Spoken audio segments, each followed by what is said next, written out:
अस्सलाम वालेकुम दोस्तों। तीन सगे भाई थे, अरबी नौजवान थे, जंग में गिरफ्तार कर लिए गए। ईसाई सिपाहियों ने तीनों नौजवानों को गिरफ्तार करके बादशाह के दरबार में पेश किया। ईसाई बादशाह ने कहा, ऐ नौजवानों, अगर तुम्हें औरत की ज़रूरत है हम तुम्हें खूबसूरत औरतें देंगे, तुम्हें दौलत की ज़रूरत है तो हम तुम्हें दौलत भी देंगे, रहने के लिए महल भी देंगे, लेकिन इस्लाम को छोड़ दो और ईसाइयत में शामिल हो जाओ, ईसाई बन जाओ। उन तीनों नौजवानों ने कहा कि ऐ बादशाह सुन ले, तू हमें औरत देकर नहीं खरीद सकता, तू हमें दौलत देकर नहीं खरीद सकता।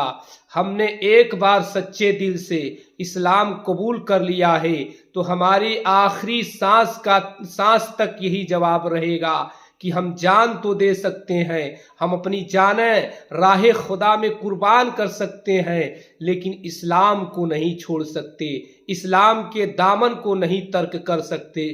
बादशाह ने कहा कि अब इन तीनों के लिए खौलता हुआ तेल लाया जाए। चुनांचे खौलता हुआ तेल लाया गया। बड़ा भाई उसमें छलांग लगा दिया। दोनों ने पढ़ा इन्ना लिल्लाही व इन्ना इलैहि राजिऊन। फिर दूसरे की बारी आई है, दूसरा भाई तेल में छलांग लगा दिया।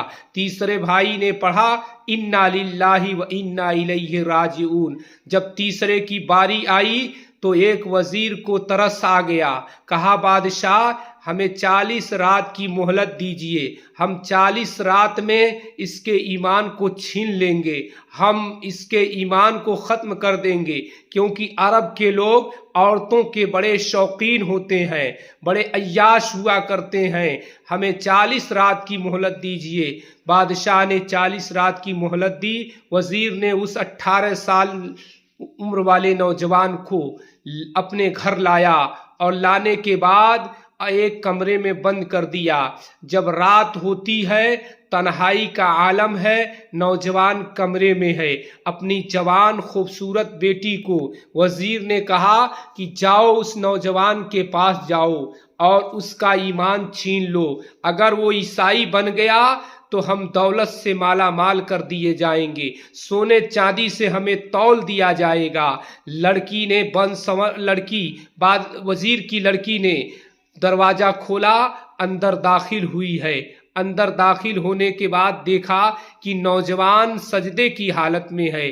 पूरी रात वो वजीर की लड़की इंतजार करती रही, पूरी रात इंतजार किया, लेकिन नौजवान सजदे की हालत में रहा। जब सुबह हुई, लड़की वापस आई। बाप ने पूछा, बेटी क्या हुआ? बेटी ने कहा कि आज शायद कोई इबादत की रात थी, नौजवान मेरी तरफ मुड़कर नहीं देखा, पूरी रात सजदे में था, लेकिन आज रात मैं आपसे वादा करती हूँ कि उसके ईमान को मैं छीन लूँगी, उसके ईमान को मैं तर्क कर दूँगी। फिर दूसरी रात आई है और वो लड़की बन संवर कर उस नौजवान के कमरे में दाखिल हुई। देखा कि नौजवान कुरान की तिलावत कर रहा है, कुरान पढ़ रहा है। लड़की पूरी रात खड़ी रही, कुरान की तिलावत कर रहा है नौजवान, मगर उस खूबसूरत हसीना की तरफ नौजवान ने मुड़कर नहीं देखा है। उसके बाद जब सुबह हुई, लड़की फिर बाहर आई। बाप ने पूछा, बेटी क्या हुआ?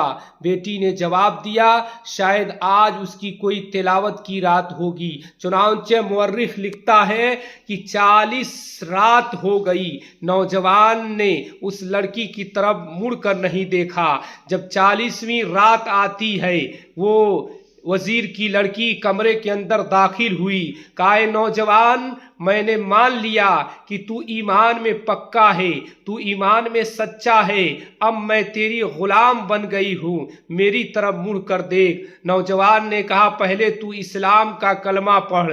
चुनांचे बाद वजीर की लड़की ने इस्लाम का कलमा पढ़ा, ला इलाहा इल्लल्लाह मुहम्मदुर रसूलुल्लाह पढ़कर इस्लाम में दाखिला ले लिया। और उसके बाद कहा कि अभी रात है, सिपाही सो रहे हैं, अस्तबल से मैं 2 घोड़े लाती हूँ और फौरन यहाँ से हम दोनों रवाना हो जाए। चुनांचे वजीर की लड़की ने 2 घोड़े लाकर पेश किया। एक घोड़े पर अरबी नौजवान सवार होता है, दूसरे घोड़े पर वो वजीर की लड़की सवार होती है और दोनों रवाना हो गए। कुछ दूर निकल गए तो देखा कि घोड़सवार आ रहे हैं। जब घोड़ों की टापुओं की आवाज सुनी, उसके बाद थोड़ी देर के बाद वो 2 घोड़सवार करीब आए और चेहरे से नकाब पलटी तो देखा कि दोनों भाई जिंदा हैं। छोटे भाई ने पूछा, भाई तुम तो हमारी आंखों के सामने खौलते हुए तेल में छलांग लगा दिए थे, मगर जिंदा कैसे हो? दोनों भाइयों ने कहा कि भाई जान, तुमने कुरान को नहीं पढ़ा। कुरान कहता है जो अल्लाह के राह में मारे जाते हैं वो मरते नहीं हैं बल्कि जिंदा रहते हैं, ताबिंदा रहते हैं। हम इसलिए आए हैं कि हम दोनों तुम्हारा निकाह पढ़ा दें और तुम्हें यहाँ से आसानी के साथ रवाना कर दें। चुनांचे दोनों भाइयों ने निकाह पढ़ाया और उस बादशाह की लड़की को रवाना कर दिया। अगर इंसान अपने ईमान पर काबिज रहे तो अल्लाह दुश्मन के घर से मदद फरमाता है, अल्लाह दुश्मन के घर से रिहाई अता फरमाता है। तो हर इंसान को चाहिए, हर आदमी को चाहिए कि किसी भी हाल में हो मगर अपने ईमान पर कायम रहे, अपने ईमान पर दायम रहे।